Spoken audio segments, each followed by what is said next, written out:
કેન્દ્ર શાસિત પ્રદેશ દીવમાં બાલભવન બોર્ડ દ્વારા વેકેશન દરમિયાન બાળકો માટે વર્કશોપનું આયોજન કરવામાં આવ્યું હતું.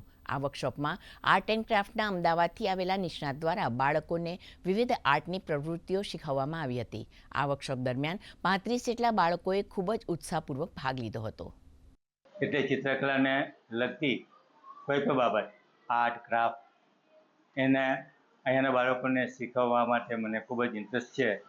એટલા માટે મેં અમદાવાદથી નેહાબેન પટેલ અને એમની સાથે હેલ્પર તરીકે રીમાબેન પટેલ સાથે અહીં આવી અને સોમવારથી યાની કે 2 તારીખથી 5 તારીખ સુધી એક વર્કશોપ હતો કે આજે પૂર્ણાહુતિ હતી એની.